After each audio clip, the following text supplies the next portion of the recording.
Hello everyone.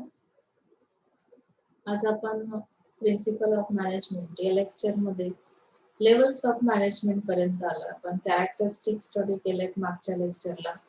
त्यानंतर need काय आहे, त्यानंतर आपण जे काही स्किल्स आहेत, मॅनेजरियल स्किल्स, कुठल्या मॅनेजरकडे स्किल्स असले पाहिजे तो स्टडी केलेला आहे. आता मॅनेजमेंटचे ऍक्च्युअल आपण लेवल स्टडी करतोय. आपण higher level study, top level study केलेली आहे, मिडल लेवल मॅनेजमेंट स्टडी केलेला आहे.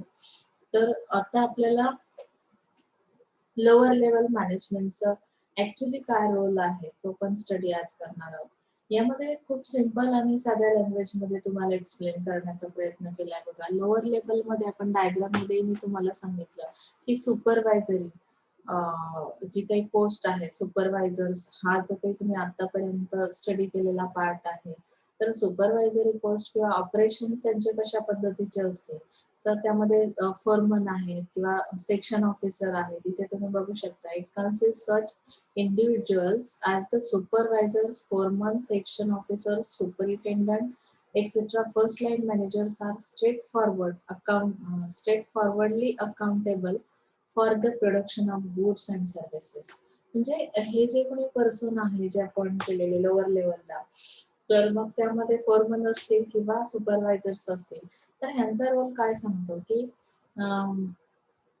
जे प्रोडक्शन केलं जातं किंवा ज्या सर्व्हिसेस आहेत त्या देण्यासाठी, म्हणजे त्यांचा जो रोल आहे तो स्ट्रेट फॉरवर्ड रोल दिलेला आहे की जसं they are accountable for directing non supervisory employees. In other words they are concern with direction and controlling function of management. यानी कि यहाँ पे मैनेजमेंट जो भी आपको रूल्स रेगुलेशन आपके लिए बनाती है, पॉलिसीज बनाती है, जो भी डायरेक्शन वो लोग प्रोवाइड कर रहे हैं टॉप लेवल मैनेजमेंट, तो वो कोऑर्डिनेशन लोअर लेवल मैनेजमेंट उनके साथ करती है और वही डायरेक्शन वो किसको प्रोवाइड किया जाता है कि जो लोग एक्चुअल प्रोडक्शन में काम करने वाले, जो एम्प्लॉयज है, आप नॉन सुपरवायझरी एम्प्लॉय जो आपके अंडर काम करने वाले हैं, ज्याला आपण लोअर लेवलचा एम्प्लॉय म्हणतो, तर त्यांच्यासाठी डायरेक्शन प्रोव्हाइड करण्याचं काम हे लोअर लेवल मॅनेजमेंट म्हणजे सुपरवायझर्स, फोरमन्स करतात. यामध्ये ऍक्टिव्हिटीज कुठल्या असतात, मग ते डायरेक्शन कशा वेने दिलं जातं किंवा कंट्रोल कसा केला जातो. अभी ऑल फंक्शंस है, जो भी फंक्शंस एम्प्लॉय करता है लोअर लेवल का, तो यहाँ पे फंक्शंस करते वक्त किस तरह से गाइडेंस प्रोवाइड किया जाता है इस लोअर लेवल मैनेजमेंट के थ्रू या सुपरवाइजर्स के थ्रू.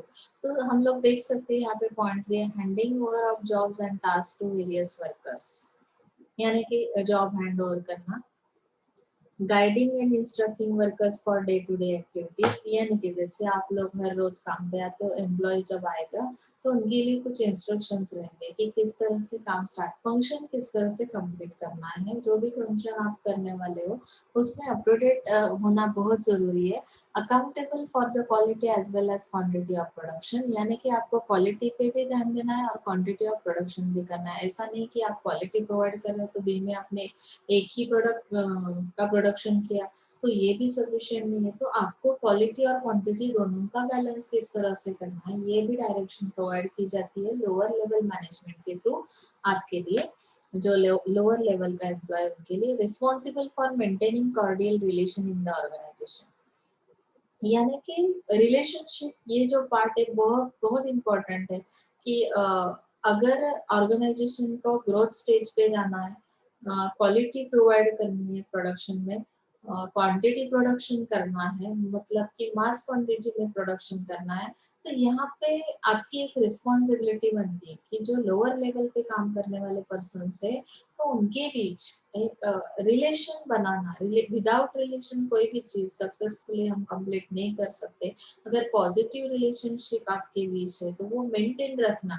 अभी आज के दिन तो मैंने आपको हाय हेलो गुड मॉर्निंग किया, आज का दिन तो बिल्कुल अच्छा गया. नेक्स्ट डे को मैंने वापस क्या कर दिया कि मेरा जो परफॉर्मेंस था, मेरा जो बिहेव था आपके लिए, तो वो बिल्कुल बदल सा गया है, तो मेरी रिलेशन तो मेंटेन नहीं रह सकती. तो डे बाय डे आपको वर्क करवा के लेना है एम्प्लॉय से, तो यहाँ पे आपको रिलेशन मेंटेन करना ऑर्गेनाइजेशन के अंदर, ये काम ये lower level supervisors, lower level management करता है, उनकी रिस्पॉन्सिबिलिटी यही है. Responsible for communicating workers grievance valuable suggestions, यानी कि रिलेशन मेंटेन करने के लिए फिर कौन सी चीज की जाती है, जसं तुम्हाला माहिती की कम्युनिकेशन नसेल तरी सुद्धा तुम्ही रिलेशन मेंटेन नाही करू शकत आहात. ग्रेव्हियन्स नसेल तरी सुद्धा नाही करू शकणार आहात. तर इथे तुम्हाला जे काही सजेशन्स दिले जातात, बऱ्याचदा आपण असे सजेशन्स देतो जे स्वतः आपण इम्प्लिमेंट करू शकत नाही. असे सजेशन्स आपण दुसऱ्यांना प्रोव्हाइड करतो.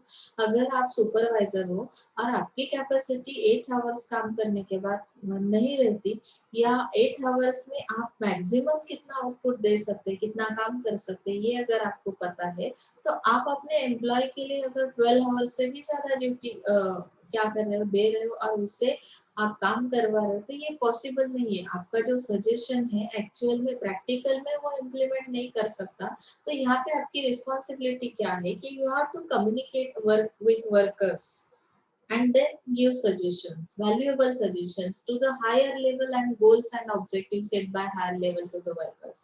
यानी कि हायर लेवल मैनेजमेंट जब सेट करती है ऑर्गेनाइजेशन के लिए कुछ गोल्स, तो उस गोल्स को अचीव करने में सबसे बढ़िया रोल किसका है कि जो लोअर लेवल के एम्प्लॉय काम कर रहे हैं।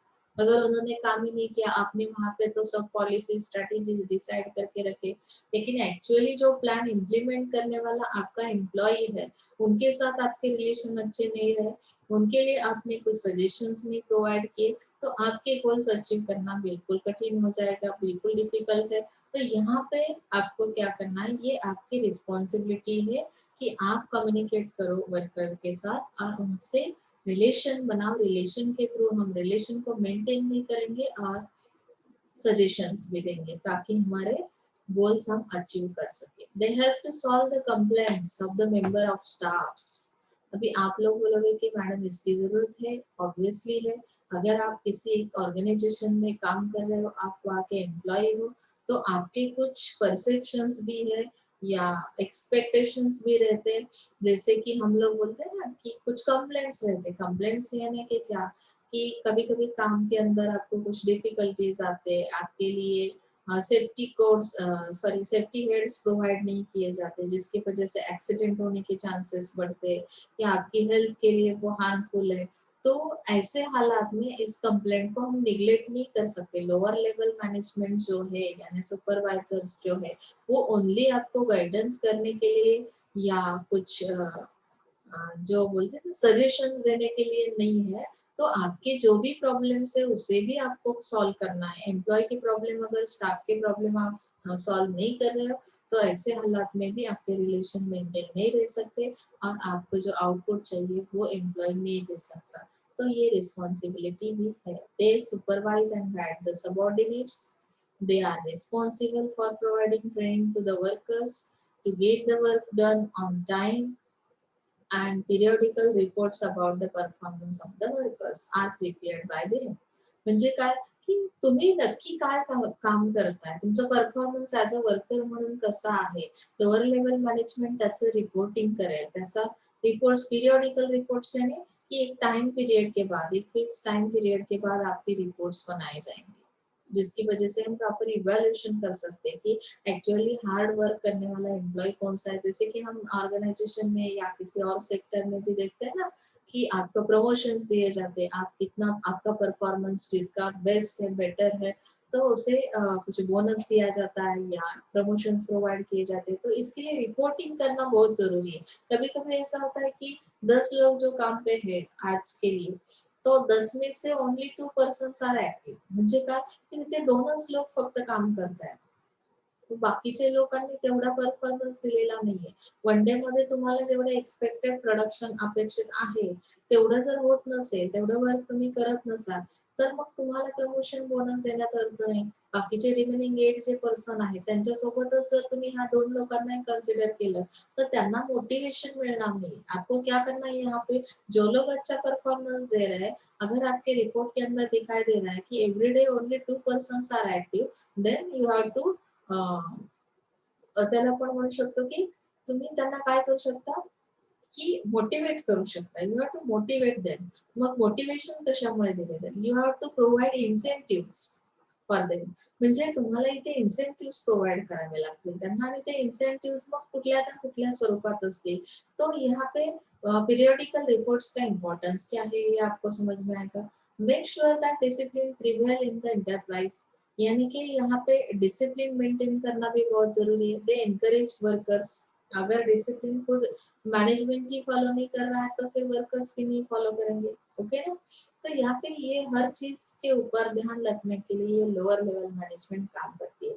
अगर आप ऑर्गेनाइजेशन में वर्क करने के लिए जाते हो तो आपको ये समझ में आना बहुत जरूरी है कि कौन सी मैनेजमेंट है, किस तरह के इंस्ट्रक्शन दिए जाएंगे, किस तरह से गाइड किया जाएगा और हमारा रोल और हमारे रिस्पॉन्सिबिलिटीज क्या है। मैंने पे लास्ट लेक्चर में भी आपको बताया कि बहुत बार हम क्या करते हैं कि हमारे जो राइट्स है उसके ऊपर फोकस करते हैं, कॉन्सेंट्रेशन हमारा उसके ऊपर रहता है। एज एन एम्प्लॉय मुझे ये फैसिलिटी मिलनी चाहिए, वो फैसिलिटी मिलनी चाहिए, तो उसके साथ साथ हमें ये चीज भी ध्यान में रखनी है कि हमारा रोल क्या है, हमारी रिस्पॉन्सिबिलिटी क्या है। अगर हम ये चीज भूल जाते हैं तो शायद हमें कुछ भी बेनिफिट्स नहीं मिल सकते या लॉन्ग टर्म तक हमारे ऑर्गेनाइजेशन के साथ रिलेशन नहीं बन सकते। तो ये मैनेजमेंट की जो लेवल से आपको समझ में आए होंगे, ऐसा हम समझते कंसिडर करते और आगे चलते। नेक्स्ट जो हमारा पॉइंट है,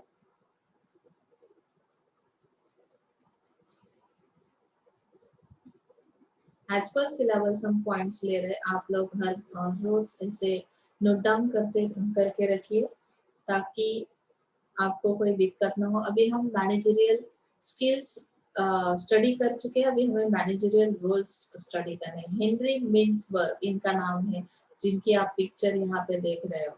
ओके, तो Henry मिन्सबर्ग is a prominent researcher. ये पर्सन कौन है? ये जो पर्सनालिटी आपके सामने एक रिसर्चर है, and results of his studies about the work of managers they publish in the nature of managerial work, New York,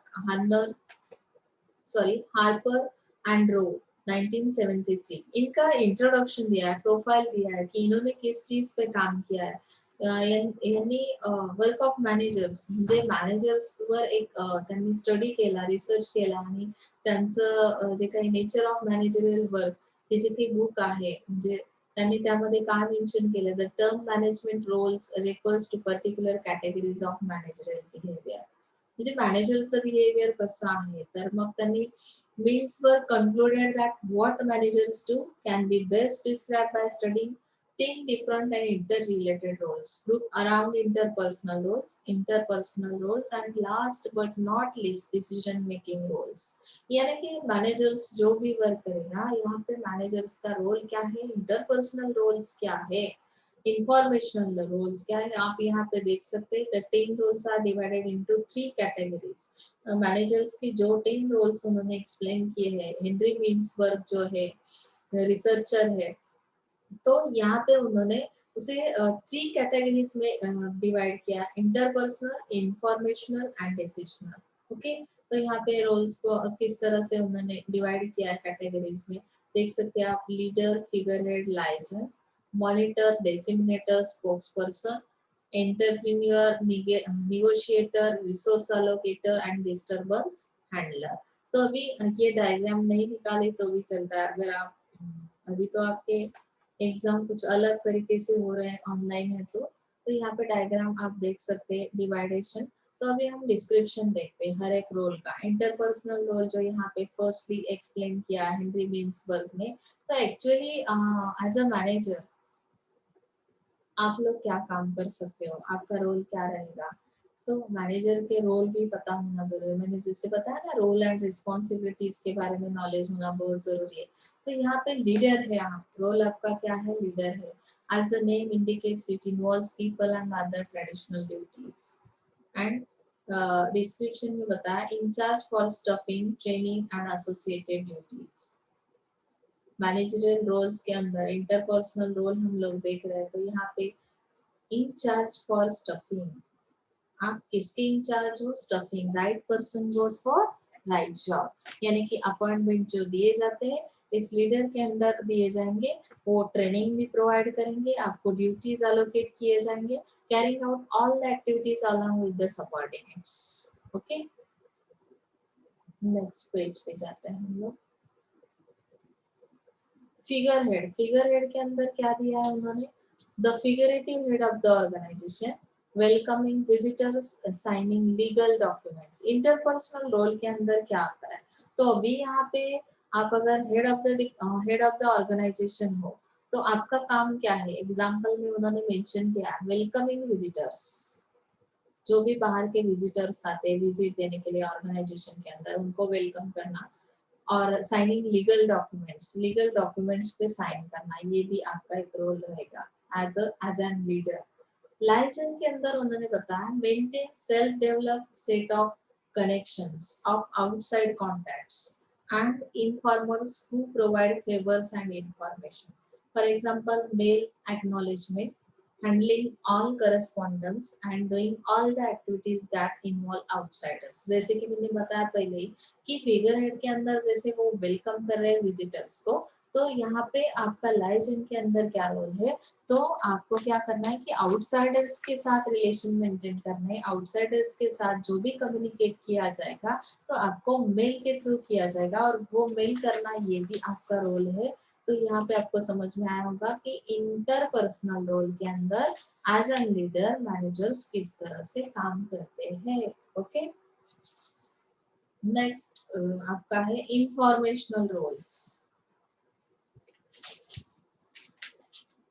informational में दिया है related to collecting, receiving and distributing information. अभी उसका जो टाइटल है उसके अंदर ही उसका मीनिंग है इंफॉर्मेशन और informational roles as an manager, as an leader, organization के आप लीडर हो तो आपका काम क्या है, रोल क्या है, related to collecting, receiving and distributing information. आपको क्या करना है, first you have to collect that information, receive that information, and lastly you have to distribute that information to others. Okay, so first monitor, वे monitoring किस तरह से किया जाता है, personally seek and receive information to be able to understand the organization. आपको क्या करना है कि ऑर्गेनाइजेशन रिलेटेड इंफॉर्मेशन रिसीव करनी है, और वो रिसीव करने के लिए आपको फिर क्या करना पड़ेगा, reading magazines and periodicals, maintaining personal relationships. अगर आप लीडर हो किसी ऑर्गेनाइजेशन के, आपको अगर किस आउटसोर्स की इंफॉर्मेशन रखनी है तो आपको मैगजीन्स रीड करने पड़ेंगे। जैसे हम न्यूज़पेपर पढ़ते हैं ना दुनिया की बातें जानने के लिए कि दुनिया में क्या चल रहा है, हमारे आस पड़ोस में क्या चल रहा है, आस पड़ोस के कंट्रीज में क्या चल रहा है, हमारे कंट्री में क्या चल रहा है। तो ये सारे न्यूज हम क्यों पढ़ते हैं, हमारे सेल्फ इम्प्रूवमेंट के लिए, हमारे नॉलेज के लिए। लेकिन एज एन लीडर अगर आप क्या कर रहे हो, ऑर्गेनाइजेशन में वर्क कर रहे हो, तो आपका रोल क्या है कि जो इंफॉर्मेशन रिसीव करनी है तो वो कहाँ से रिसीव की जाएगी। तो आपको मैगजीन्स रीड करने होंगे, अगर आप ऑर्गेनाइजेशन के हेड हो तो आपको बिजनेस रिलेटेड मैगजीन्स रीड करने होंगे, पीरियोडिकल्स को रीड करना होगा, और आपकी जो रिलेशनशिप है पर्सनल रिलेशनशिप उसे भी मेंटेन करना पड़ेगा। नेक्स्ट, डेसिमिनेटर के रोल में आप क्या कर रहे हो, transmits information receive from outsiders और from subordinates to members of the organisation. यानी कि यहाँ पे जो भी आपके पास इंफॉर्मेशन है उसे ट्रांसमिट करना है, किसे ट्रांसमिट करना है, आउटसाइडर्स के लिए, सबऑर्डिनेट्स के लिए, आपके साथ जो काम करने वाले सबऑर्डिनेट्स है उनके लिए वो इंफॉर्मेशन ट्रांसमिट करनी है। Conducting informational meetings, phoning to pass on information. अभी आप लोग बोलोगे कि मेरे पास इतना सारा डेटा है, मेरे पास इतनी सारी इंफॉर्मेशन है, तो मुझे ट्रांसमिट करनी है, पास करनी है, तो मैं कैसे करूंगी, उसके लिए भी कुछ एक पर्टिक्युलर वेज है।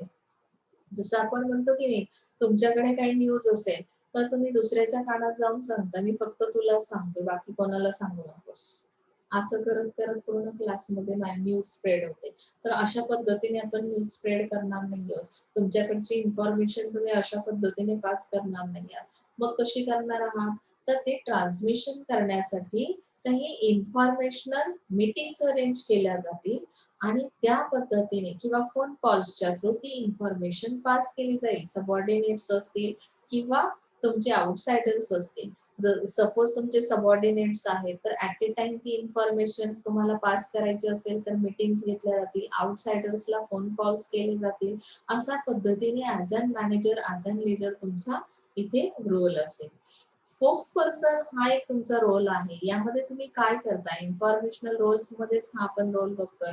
On the opposite of the above role, here the manager transmits the organisation's plans, policies and actions to outsiders. म्हणजे डेसिग्नेटरच्या ह्याच्यामध्ये तुम्ही काय केलेलं आहे की सेल्फ तुम्ही रीडिंग केलंय, मॅगझिन्स वाचले, त्यातून काही इन्फॉर्मेशन काढली, ती पास केली, ट्रान्समिट केली. पण स्पोक्स पर्सन म्हणून जेव्हा तुम्ही विचार करताय तर एकदम अपोजिट रोल आहे तुमचा इथे. ऑर्गेनाइजेशन जो भी कुछ डिसाइड करती है, यानी कि प्लान्स के बारे में, पॉलिसीज के बारे में, जो भी डिसीजन लिए जाते हैं, जो भी एक्शंस है, तो उसे क्या करना है, आपको स्प्रेड करना है आउटसाइडर्स के लिए. तो conducting board meetings, releasing information at the press conference, यानी कि अगर मुझे बहुत लोगों तक पहुंचना है, आउटसाइडर्स कोई भी हो सकता है ना, कि अगर आपकी ऑर्गेनाइजेशन में कोई एक नया प्रोडक्ट लॉन्च करने का आपका प्लान है, बराबर है, तो हम लोग उसका एडवर्टाइजिंग कैसे करते हैं कि एडवर्टाइजिंग करते वक्त हम एक तो हमारे जो भी इन्वेस्टर्स है उनको भी ये बात पता होना जरूरी है. तो हम लोग कभी कभी बोर्ड मीटिंग अरेंज करते हैं, जैसे आपने बिजनेस लॉ में लास्ट सेम में स्टडी किया ना कि बोर्ड मीटिंग किस तरह से लिए जाते हैं, साल में कितनी बार लेने पड़ते हैं, उसके लिए कितना अटेंडेंस होना जरूरी है, जिसके थ्रू हम क्या कर सकते हैं कि ऑर्गेनाइजेशन की कोई एक पॉलिसी है, प्लान है, हमें उसे क्या करना है कि फॉरवर्ड करना है, ट्रांसमिट करना है उस इंफॉर्मेशन को. एंड अगर आउटसाइडर्स है तो यहाँ पे हम क्या करेंगे कि पब्लिक के लिए अगर हमें एडवर्टाइजिंग करना है, पब्लिक को वो इंफॉर्मेशन देनी है, तो बहुत बार हम प्रेस कॉन्फ्रेंस भी बुला लेते हैं. अभी प्रेस कॉन्फ्रेंस क्या है ये मत पूछना, आप सबको पता है, आप सब मीडिया से कनेक्टेड पर्सन हो. तो यहाँ पे स्पोक्स पर्सन यानी as a spokesperson informational roles के अंदर मैनेजर किस तरह से काम करेगा. अभी आप स्टूडेंट रिप्रेजेंटेटिव हो क्लास के, तो आपका रोल आपको पता होना जरूरी कि किस तरह से आप मीडिएटर का काम करते हो. आपके क्लास गार्डियन है, आपके हेड है, आपके प्रिंसिपल है, वहां से जो भी आपके लिए नोटिस आती है वो किस तरह से आपको पूरे क्लास को ट्रांसमिट करनी, वो इंफॉर्मेशन कैसे स्प्रेड कर सकते हैं, बराबर है ना. उसी तरह से ये रोल है. Next is decisional roles.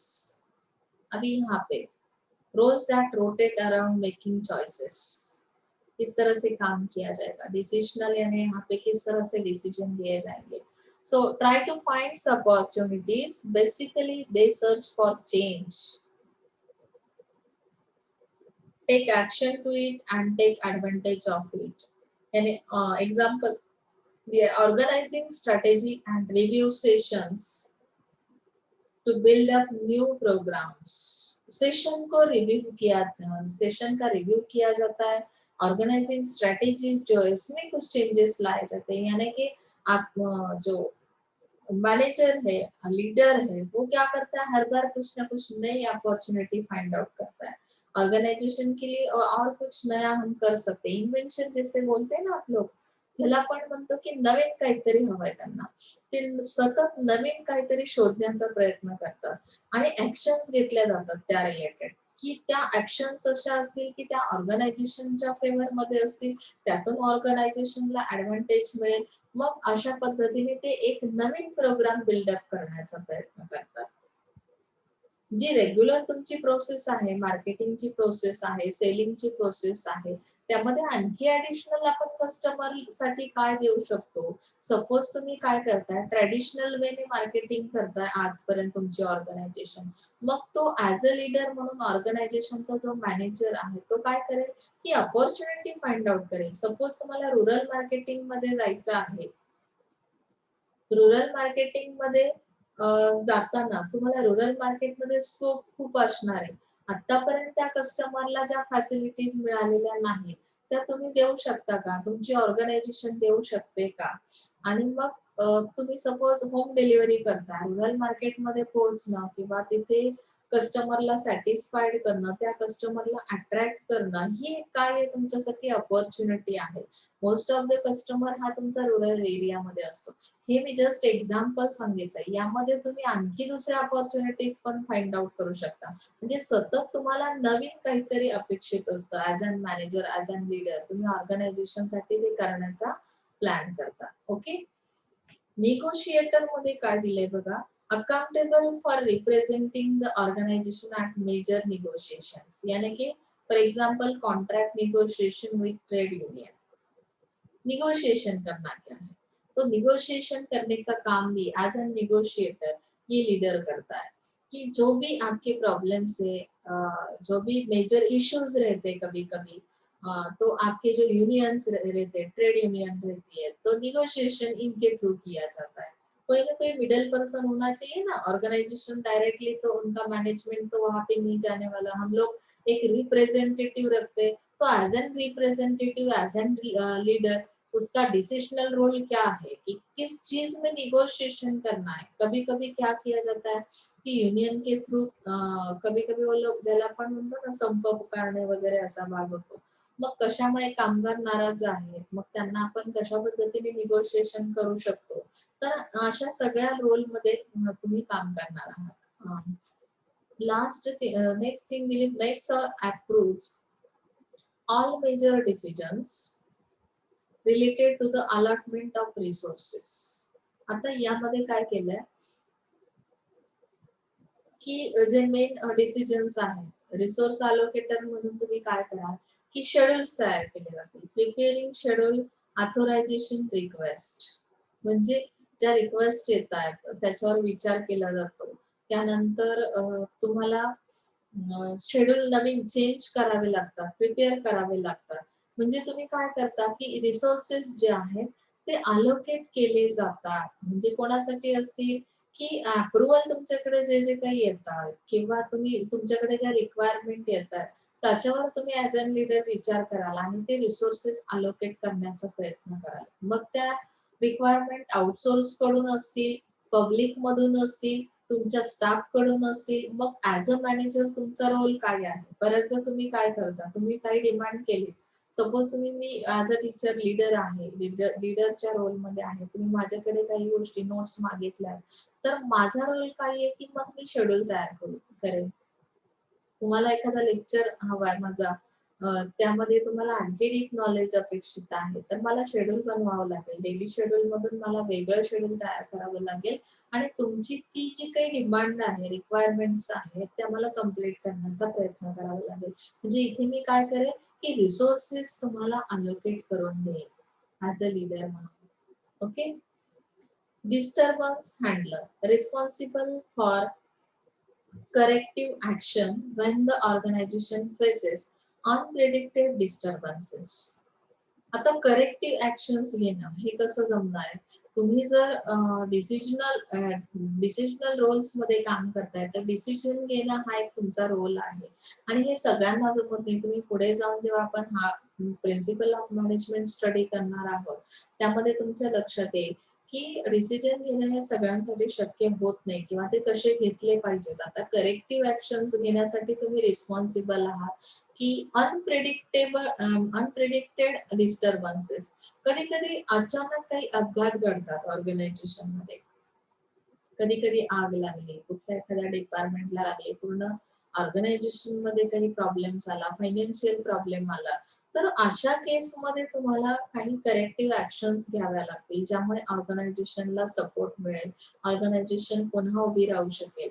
तर इथे सांगितलं organising strategy and review sessions that involve disturbances and crisis, यानी कि जो भी चीजें हैं, जो भी प्रॉब्लम्स अभी क्रिएट हुए हैं, तो ऐसे डिस्टर्बेंसेस को अगर हमें निकालना है, क्राइसिस को कम करना है, तो हमारी स्ट्रैटेजी में कुछ चेंजेस लाने होंगे, नया सेशन बनाना होगा, नया शेड्यूल लगाना होगा, तो जिसके थ्रू हम क्या कर सकते हैं, ऑर्गेनाइजेशन को सपोर्ट कर सकते हैं as a manager, as a leading role में। ओके, मॅनेजरियल रोल्स तुम्हाला समजले तिथपर्यंत, आय थिंक समजले असावेत, कारण की खूप साध्या सिंपल भाषेमध्ये सांगितले। पुढचा जो तुमचा पार्ट असणार आहे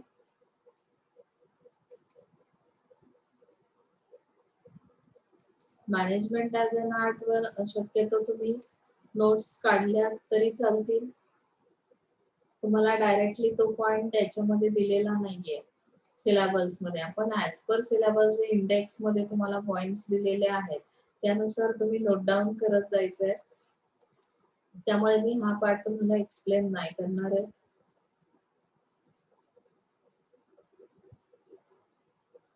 पुढचा जो तुमचा पार्ट आहे एस POD SCORD, तर त्यामध्ये हे बघा इथे आपण आलेलो आहोत POSD CORD. मग त्याचं एक्सप्लेनेशन आपण पुढच्या लेक्चरला करणार आहोत. Planning, organising, stuffing, directing, coordinating, reporting and budgeting. त्याचा लॉंग फॉर्म दिलेला आहे POSD CORD. तर आज आपण इथेच थांबूया. उद्याच्या लेक्चरला आपण हा पॉइंट बघूया. Okay, so thank you so much. काही अडचण असेल तर विचारायचे, रेग्युलर बेसवर नोट्स काढायचे आहेत आणि मला PDF सेंड करायचे. माझ्या पर्सनल व्हॉट्सअप नंबरवर पाठवलं तरी सुद्धा चालेल. जी लोक काम करणार नाहीयेत ते त्यांचा रोल कम्प्लीट करत नसतील तर मी पण माझी रिस्पॉन्सिबिलिटी जी आहे त्याच पद्धतीने तुम्हाला काय करेल, आउटपुट देण्याचा प्रयत्न करेल. तुम्ही तुमचं काम प्रॉपर करा, तुम्हाला आउटपुट 100% मिळेल. बरेचसे लोक अजूनही लेक्चर अटेंड करत नाहीयेत. अटेंडन्स हा सगळ्यांसाठी कंपल्सरी आहे. अटेंडन्स नसेल तर इंटरनलवर त्याचा इम्पॅक्ट होतो 100%. त्यामुळे अटेंडन्स कडे लक्ष द्यायचं आहे. So thank you so much.